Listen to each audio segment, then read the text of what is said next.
You're listening to Civic Media. You can tune into any of our live shows on any radio station across the state with the Civic Media app. Find us in your phone's app store and listen anytime, anywhere.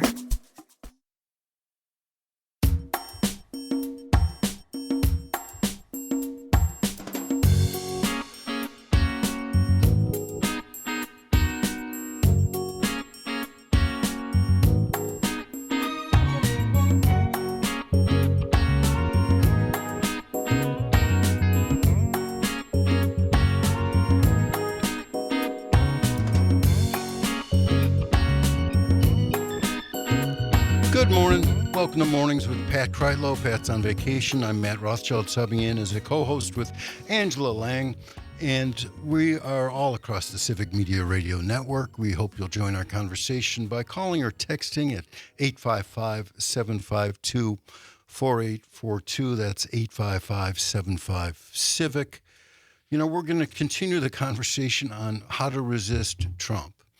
And I'm delighted to have actually in studio with me our next guest, who is a professor at the University of Wisconsin here in Madison. Her name is Leah Horowitz. She's the Associate Professor of Environmental Studies and American Indian and Indigenous Studies here in Madison. Welcome to the program. Thanks so much. Great to be here. Well, I saw your name in an article about the faculty at the University of Wisconsin-Madison trying to stand up to Donald Trump and passing a resolution in the last 2 weeks or so to urge the university to join a compact with other Big Ten universities and saying, we're not going to be bullied by Donald Trump. Tell us more about that and what that vote or what that meeting of the faculty was like. Yeah, for sure. Well, the motivation behind this resolution is the fact that, as you probably know, we're in an urgent situation where universities are under attack and in multiple ways all at once.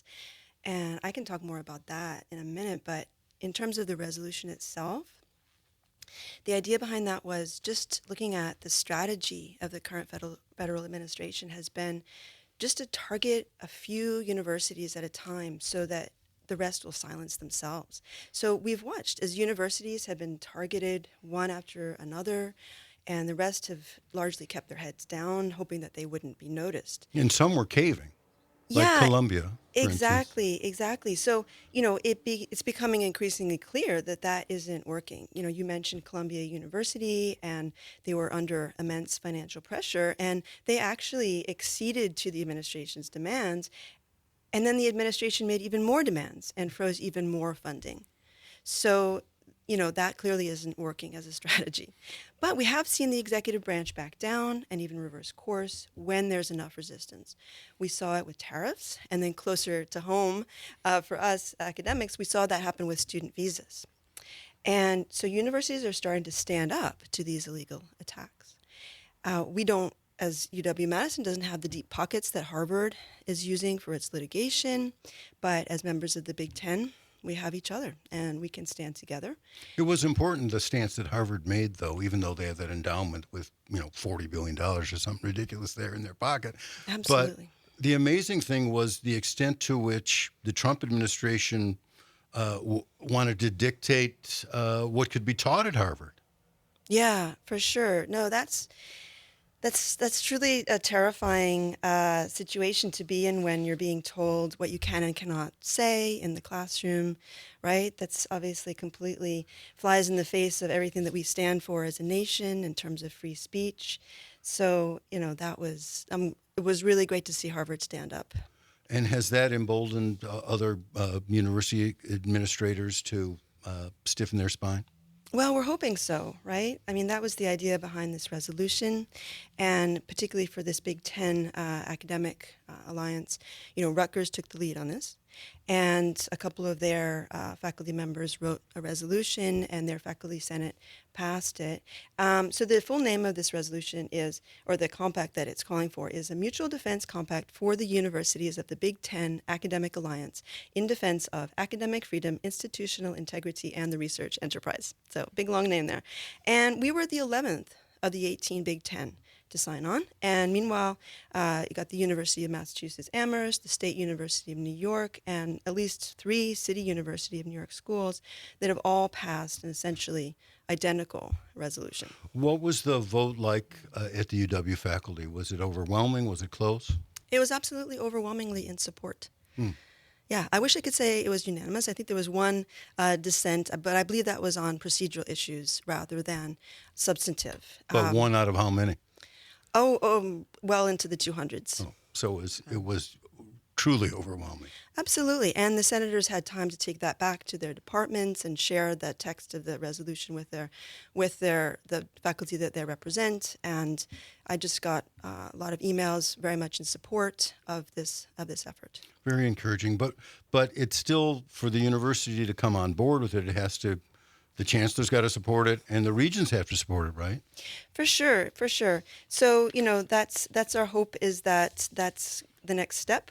We've done what we could do as faculty members, but that we're all on the same page, I think, in terms of really wanting the university to succeed and go forth and be able to go ahead and keep doing the kind of research and teaching that we believe makes Wisconsin and the world a better place. So, the chancellor ultimately represents us as faculty, and so we're hopeful that, she and the other Big Ten, or maybe all public university chancellors and presidents, will go ahead and band together and to stand up together with a unified voice.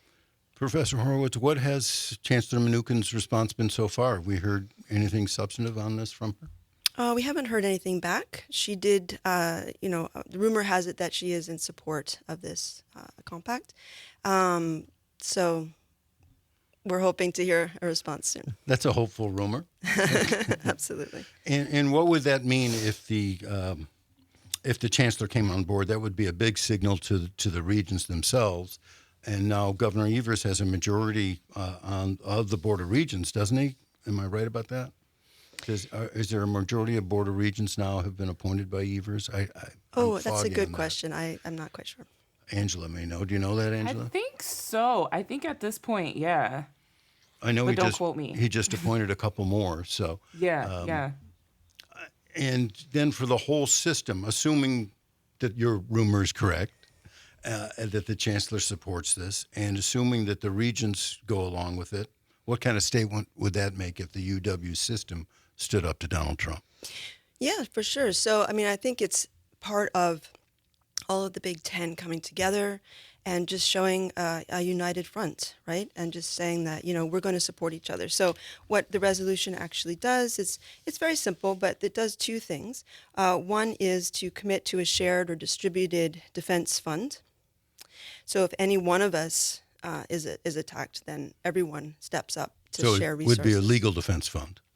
Well, to a certain extent. We would also, the second part of that is we would share relevant expertise in legal services. Okay. Yeah. So, some monetary support, and then some knowledge and resources, intellectual resource type of support. For sure. And do you expect... Trump, the whole way Trump operates is to continue to bully, though. So chances are, that's what he's done with Harvard. He wants to take their tax-exempt status away now. So the repercussions could be serious. I'm sure you and the other faculty members understand that, and I'm sure the chancellor understands that, and the regents do too. But regardless, it's important to stand up. Otherwise, the fascist feeds on fear and weakness. And he will continue to roll over one university after another if people like you don't stand up. And I commend you for your activism here. It's great activism at the local level. And it's the kind of activism we need across civil society. So there'll be blowback, though, for sure. And how do you think the university will respond to that, or should respond to that? Well, look, like I was saying before, he does back down under when he realizes that there's a lot of pressure. You But mentioned people the are standing up. student visas. Talk about how he retreated on that. Well, he changed that decision, right? So that all of the visas that were had been lost in this Civic system have now been reinstated. This So was international students coming to yeah, UW. absolutely, absolutely. So, I think he does. I'm not a psychologist. I don't know exactly how his mind operates, but he does seem to back down when there's enough pressure, and public pressure would be really helpful in that regard. So part of this effort, I think, is to send a message to the public as well, to say, hey, we're your state universities. We're here for you. And so please pay attention that, we're under threat. The services that we provide the community are under threat. And so I think if there's enough of a popular swelling of support for the universities, and there's enough of a movement to support the universities of this nation, then that signal has to get through. And so, go ahead, Angela. I was gonna say, have you thought about like local blowback? Because this is something I'm always concerned about, whether it's the UW or whatever. Is something may get stopped on a federal level, but Trump has kind of signaled that that's his value, and then it could have local implications. So, like, understanding our current political climate with our legislature and the budget process. So while something may be stopped by the Trump administration, sometimes Robin Voss or local Republicans may take that as a cue to try and do something more state specific. Have you all thought about that, and or are you prepared for stuff like that too? Yeah, for sure. I know. And there's a reason why Rutgers was the one taking the initiative on this, right? And the University of Washington has been much more active than we have, frankly. And, universities based in Massachusetts have been able to stand up and be much more vocal. So my understanding is that, yeah, we're in a purple state, right? So we're always a little bit anxious about being too vocal in opposition to political, quote unquote, right? So it's a fine line sometimes. But look, like we were talking about before, we're seeing that acquiescence doesn't work, and if it's not working at the federal level, well, it's not going to work at the state level either. So I think that hopefully we can show our state legislators that we bring so much value to the state. And, in terms of research, in terms of medical breakthroughs, I mean, warfarin was developed at UW-Madison, right? I mean, that's a huge breakthrough that wouldn't have happened without university-based research. And not only that, but the economic benefits to the state of the research and all of the employment that it creates, not just scientists, but all the administrators and the lab technicians and all these people who work in these labs generate so much employment. The National Institutes of Health, for every dollar that you invest in the National Institutes that they invest in research, they get a $2.56 return in terms of economic benefits. So why would we turn that away?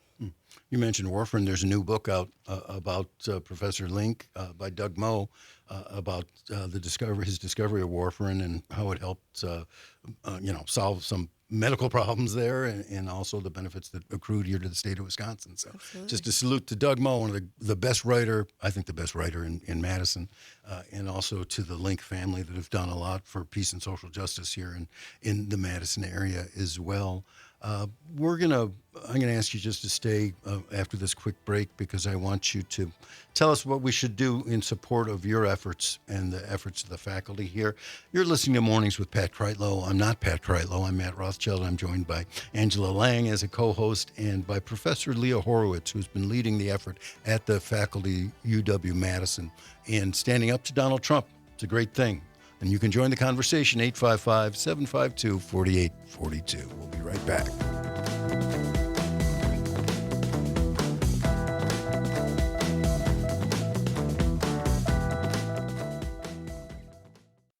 You're listening to Civic Media. Stay up to date on the latest news and information for your local community and Wisconsin by signing up for our free email newsletter. Visit civicmedia.us/email to get started.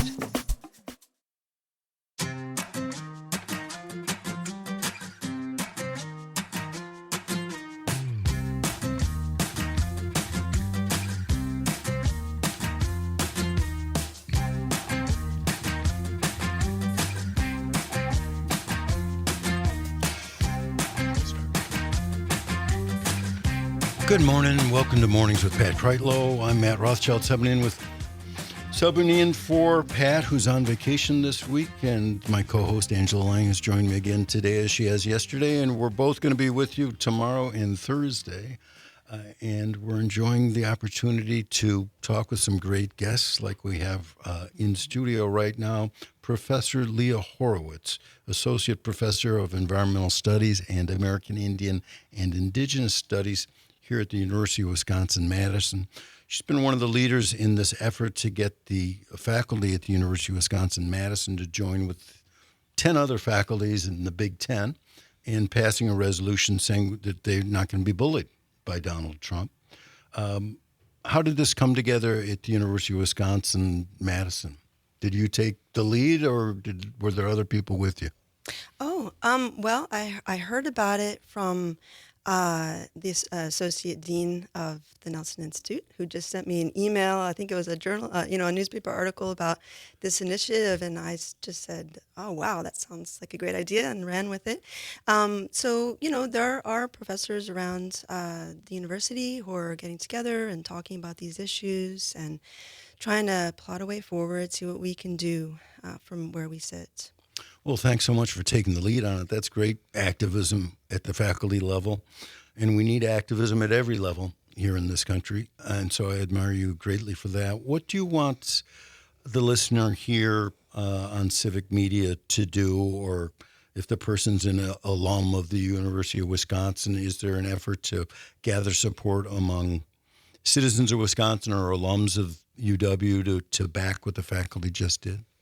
Absolutely. I believe the Alumni Association is making efforts to reach out to alumni of UW-Madison and try to help. They have, I think they just had a lobby day in Washington, D.C., actually.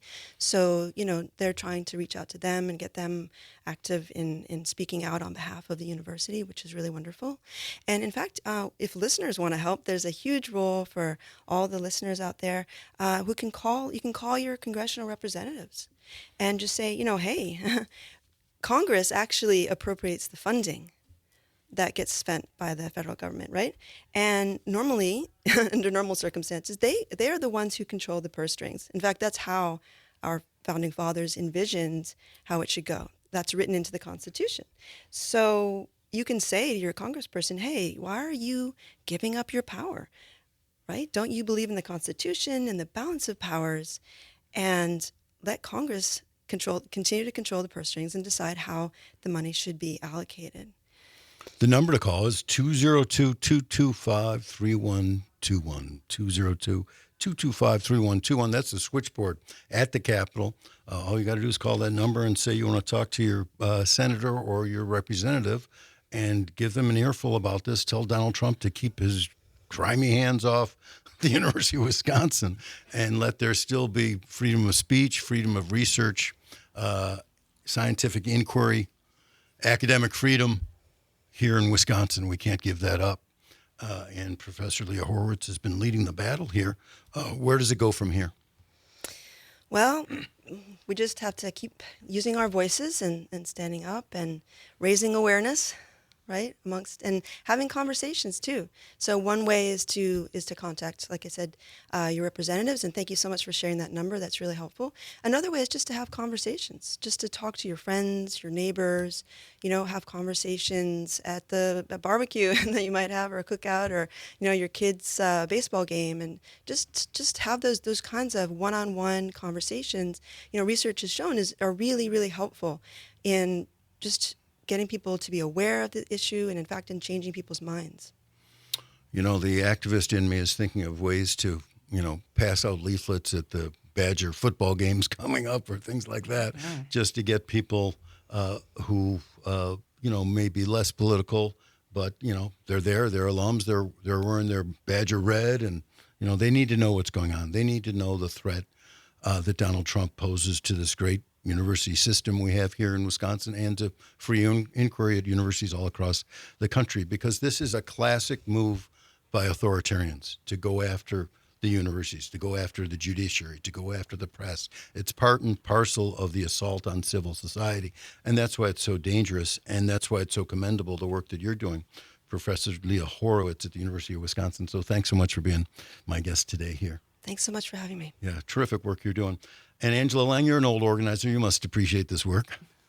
I mean, I got my start in student organizing, so like knowing the Board of Regents and had to work with faculty, senate, and staff and all of that. I was a part of the student government many years ago, and I'm hoping also that there's like a huge good relationship between like the student movement and the faculty senate as well. And that's one of the things that I kind of saw for the first time during like Act 10 of how like the student movement intersects with a lot of other movements as well. So it makes me think about, quite frankly, when Scott Walker was elected and all of those protests that happened subsequently at the Capitol, and how labor and students were able to kind of come together too. And yeah, I think all of our listeners should call their representatives and find ways to make sure that we're supporting faculty in this, because we also know, as you all mentioned, that there could be targets on professors' backs. And we've seen that with them supporting students in the past. So we got to show up for the faculty too. Yeah, so thank you for your work. And I do want to urge all alum who may be listening to the show, or all students who are at the University of Wisconsin, or all citizens of Wisconsin, to contact the Board of Regents and urge them to endorse what the faculty has done and back the chancellor if she does come out, as the rumor is, in backing the faculty here. This is a crucial stand by the University of Wisconsin system, by courageous faculty members like Professor Leah Horowitz. So thanks again, Leah. Thank you so much. And we'll be right back here on the Civic Media Radio Network. We got Dan Schaefer coming up after the bump. 855-752-4842. We'll be right back.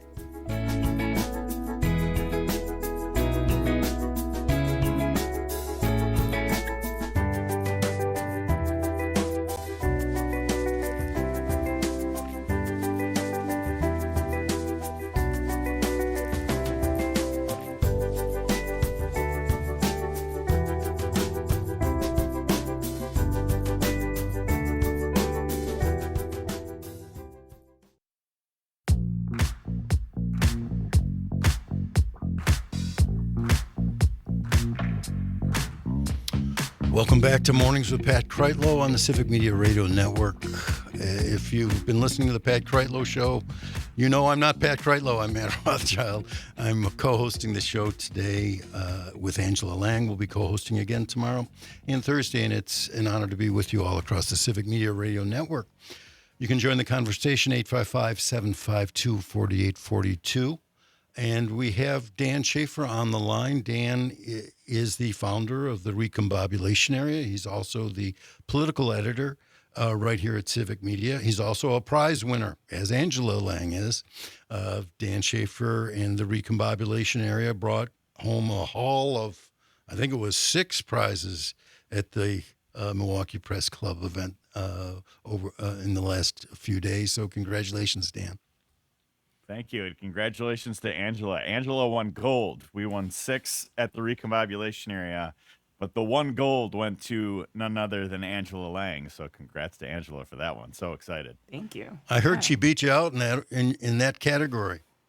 That's right. We had a little wager going on that one too, and we had a little fun with it. But yeah. I'm very excited that Angela won that one. Well, congratulations to you both, and to all the other winners from Civic Media, which has just brought in one award after another. It's tremendous recognition of all the great work that's being done around here. So, way to go. Dan, I wanted to get your sense of joint finance, taking out 600 items from Evers' budget. A lot of them are popular items. And I don't like to call it joint finance because it really isn't joint. It's dominated by Republicans. They railroad through stuff. What's your reaction to what they just did last week?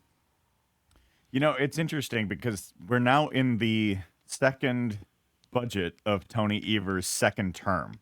And it seems like Republicans still have not adjusted to the reality of divided government. They still are approaching this like it's the first go around, and they just want to, obstruct the new Democratic governor or whatever it might be.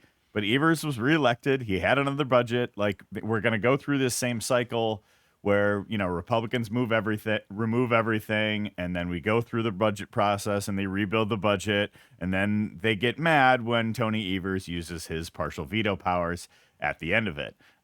What I think should be the approach from the Republicans in the legislature instead is just to debate the budget proposal on its merits.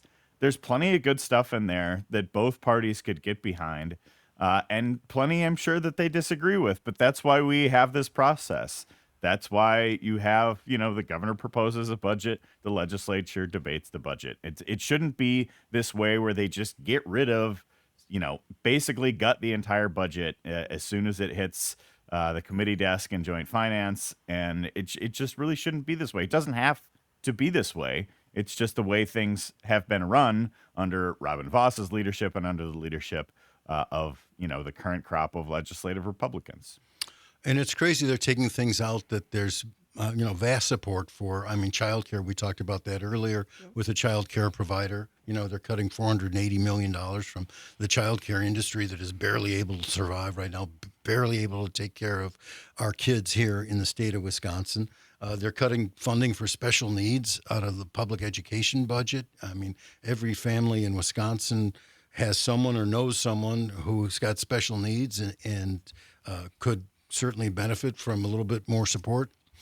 And yet, they're just indifferent to that. It just doesn't seem to make any difference.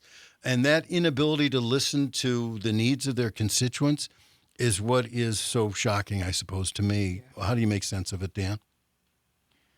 I think it's just they're doing things the way that they have been doing things, right? And I think they, this inability to adjust. And I saw Robin Voss on Twitter yesterday talking about the governor's refusal to negotiate on the debate. Well, we have the process. Like, you can negotiate it in the legislature in public view so that the people of Wisconsin know what their lawmakers are up to. Like, Voss likes to do a lot of this stuff behind closed doors. And if he thinks that, they need to negotiate, I think they should just do that in public so that people of Wisconsin can see what they're doing. But I also think there's another element this year. We had the first election on new maps last fall. And now, that not only matters in the election results calculations of it all, but it matters in governing too, because I think if you have certain state legislators who are in more vulnerable districts where the voters could, vote them out, I think that makes it incumbent upon those legislators to try to find a solution, to try to, work together to find answers. And so I think you have, a number of people, even on the Joint Finance Committee. Howard Markline, who is the co-chair of the Joint Finance Committee, is in the state Senate. His district has not yet been on the ballot.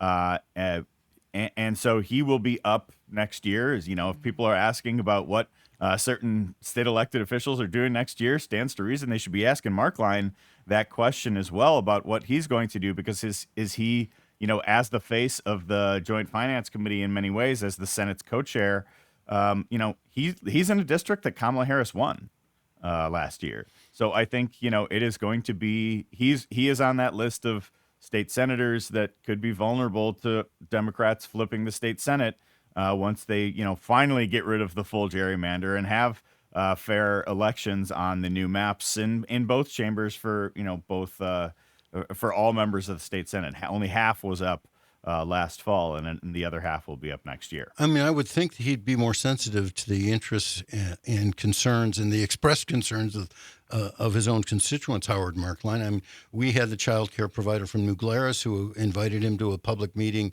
yesterday on this question of why are they cutting $480 million out of the child care budget, and he didn't show up.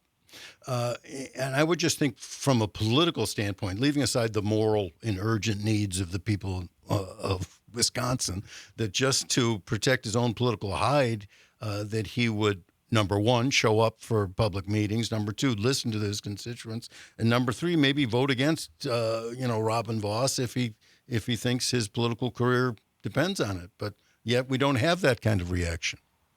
That's true. And, Republicans are hosting their state party convention in central Wisconsin this weekend. And I think they're going to be, as much as I think Republicans are very excited that they helped elect Trump last fall, they continue to lose these Wisconsin Supreme Court races. And overall, they have not done especially well in basically any election where Trump is not on the ballot, Ron Johnson being the exception there.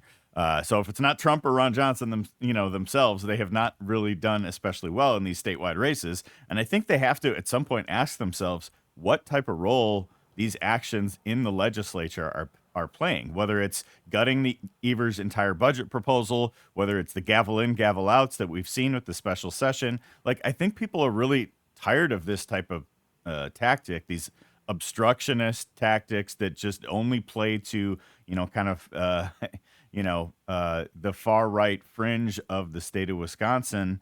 And there may be a lot of people out there who like that and help elect Trump and whatever it might be, but it's not reflecting of the majority of Wisconsinites in many of these races. And I think some of these tactics that we see from Robin Vos in the legislature, I think are really hurting Republicans in statewide races too. You mentioned the Republican State Convention coming up this weekend. What is going to go on there? Is there any surprise? Is there any big issue that they're going to be debating? I don't think it's like the Democratic State Party Convention this year is going to have a big race for party chair. I don't think they're going to have that this year with the Republicans, with Brian Schimming looking to stay in that role. But I do think it is, there has been kind of this reports of kind of this grassroots battle between some people who've been with the party, some people with some of these like conservative activist groups like Turning Point, and who really controls, some of what's going on at the grassroots level, why they keep losing these state Supreme Court races, what that might mean, for the midterms where, turnout is high, but not as high as a presidential year. That seems to have been in recent races kind of the Democratic sweet spot in Wisconsin for turnout and all of that. So I think they have a lot of questions to be asking, and whether certain members of Congress are going to be vulnerable, state senators, state legislators are going to be vulnerable looking ahead to next year. I think those are, the type of questions that I think they need to be asking themselves in this type of moment. And as far as the Democratic State Convention that's coming up a little bit later, you mentioned the race for chair. How is that race playing out right now? I think it's a quiet part of that race at the moment. We're just a little bit over a month away. So I think, I know Joe Zepecki and Devin Remaker and William Garcia, they will have, I'll get some of the emails about a new round of endorsements or, see some posts about going to state, congressional district conventions or whatever it might be. So I think now is just kind of the time to line some of the things up there. One thing that is interesting to me about the Democratic State Party Convention and that race for chair is that it will be the vote will happen using ranked choice voting for the first time, which I think is really interesting that they're actually putting their money where their mouth is and implementing this strategy instead of actually just kind of like talking about it in committees or whatever it might be.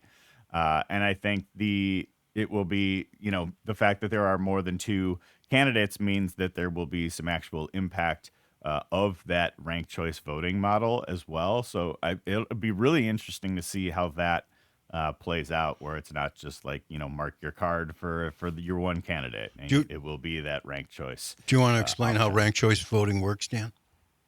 Well, you're the former head of the Wisconsin Democracy Campaign. I feel like you probably have a little bit more insight on this one than I do. Well, I am a proponent of ranked choice voting and have a chapter on it in my book. Here's a plug, 12 Ways to Save Democracy in Wisconsin. But yeah, so, if there's a lot of candidates, rather than just vote for one, you vote for your top three candidates.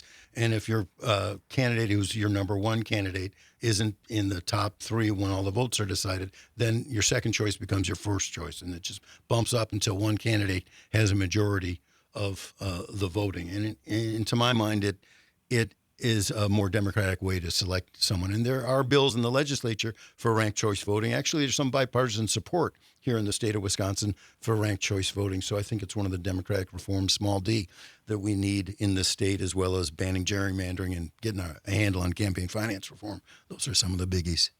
Yeah, we got a little work to do on the democracy front in Wisconsin. I do like that, there was, you mentioned that there's been some support for ranked choice voting in the legislature. The legislator, from what I had recalled with this, is that they wanted ranked choice voting, but they were just like, well, let's start with not in the legislature. We'll do it for members of Congress, I think, It was what they were proposing. But I do like that, if the state Democratic Party is going to get behind some of these democracy reforms like ranked choice voting, actually doing it in the vote for their state party chair, good way to actually, stand by it and stand by that type of system for voting. And it may sound novel, but some states are doing it already, Alaska and Maine. So if it works there, it can work here. There's no reason that we can't try it. And, hats off to the Democratic State Party for implementing it right here. And so people can see up front and personal how it works. So Dan Schaefer, thanks so much for being our guest today on Mornings with Pat Kreitlow.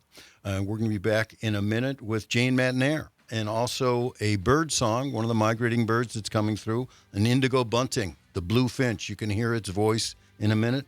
And then I've got a little poem by W.S. Merwin. So we'll be right back. You're not going to want to miss that. Thanks, Dan. Thanks, everyone.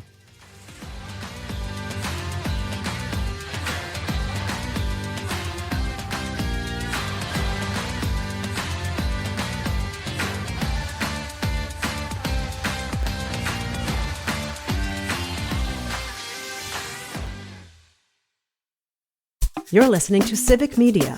Find the latest news, information, and archives of all your favorite shows on the Civic Media website, civicmedia.us.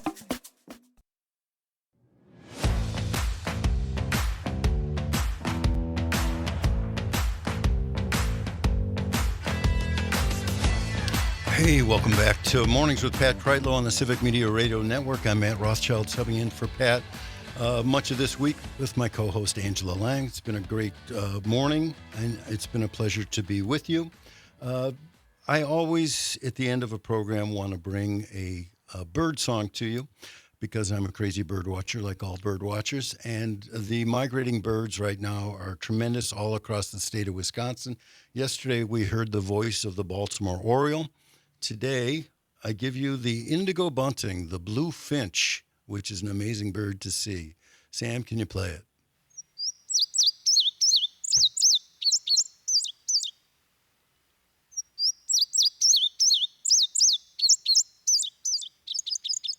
There it is, the indigo bunting. You can sometimes see them on your goldfinch feeders because they eat the same kind of seed, the Niger thistle seed. The other thing I like to do at the end of a program is read a poem. And this is a poem by W.S. Merwin, Pulitzer Prize-winning poet. He's no longer with us, but is a great poet, and I have his book next to my bed. Here's one about May. It's called Black Cherries. Late in May, as the light lengthens towards summer, the young goldfinches flutter down through the day for the first time, to find themselves among fallen petals, cradling their day's colors in the day's shadows of the garden beside the old house after a cold spring with no rain. Not a sound comes from the empty village as I stand eating the black cherries from the loaded branches above me, saying to myself, remember this. I love that. I love the ending of it. You know, the admonition to poets and writers everywhere to remember specific great moments of astonishment. We got to still be alive to astonishment no matter how old we are. And I'm 66, so I'm still trying to be astonished. I'm astonished by an indigo bunting or a scarlet tanager or a beautiful poem. So anyway, I give you W.S. Merwin. Now I'm thrilled to be joined by the next show that's coming up on the Civic Media Radio Network, Matnair on Air with Jane Matnair and Greg Bach. Hi, Jane. Good morning, Matt. Good morning, Angela. Hello, Greg. Hi. When you played that sound clip of the bird, I was pulling out my Merlin app because Merlin is this free app that you can use that actually identifies birds. You can just turn. It's so cool. I hope I identified it as an indigo bunting. Otherwise, there's a problem. Yeah, right? No, it did. Man, I don't know if you know how much Jane loves birds. Like, she loves birds. Like, talk about birds, she lights up like a Christmas tree. I get very excited. Mm-hmm. I love that. I love that there's two of you. There's two bird people. I love that. If a guest ever cancels, Jane, and you need someone to come out to fill time, get me on. We'll talk birds for the rest of the segment. Oh, I would love that. That would be fantastic. Well, I'm out of here, guys. We'll see you later. Greg's Welcome had his to Bird fill. Talk.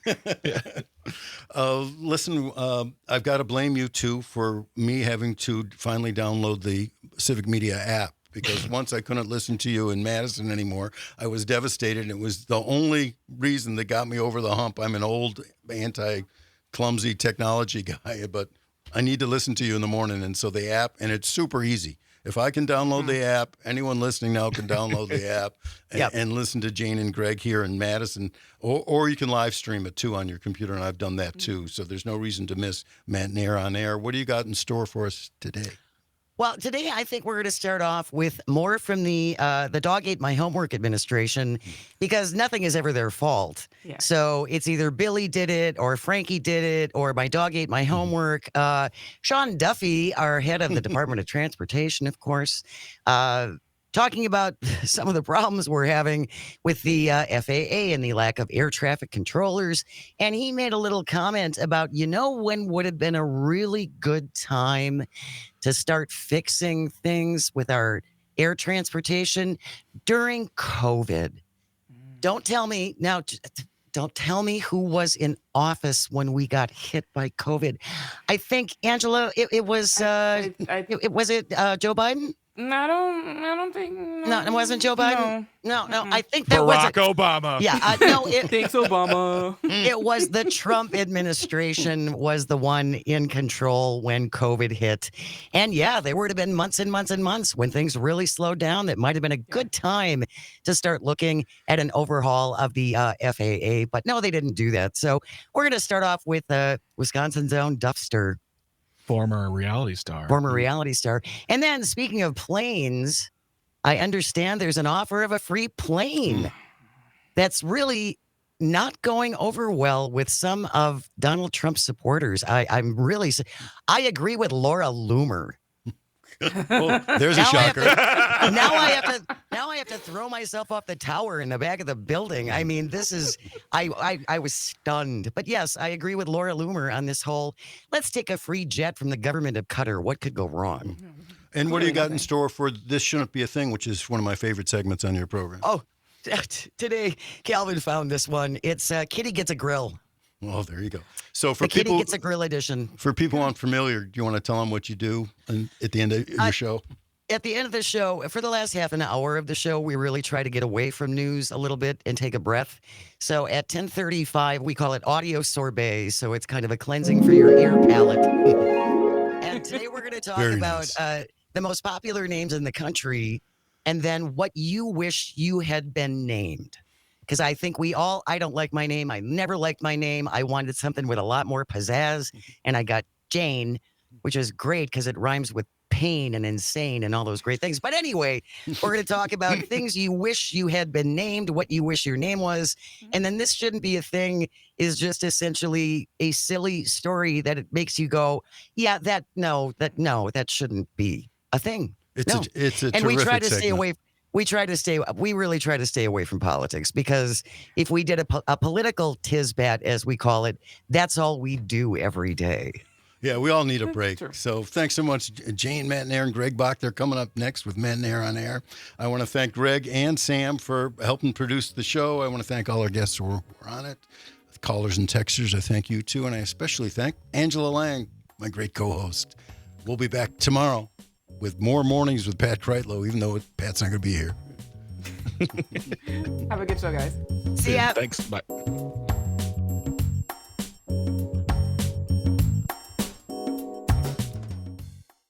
The national news cycle never stops, but it can be hard to find news about your local community. Civic Media is dedicated to providing quality local and state news coverage across Wisconsin. With the Civic Media app, you can get notifications about local stories that matter to you and your community. Find the free Civic Media app in your phone's app store and choose notifications from the menu to tell us what kind of news you want to hear about.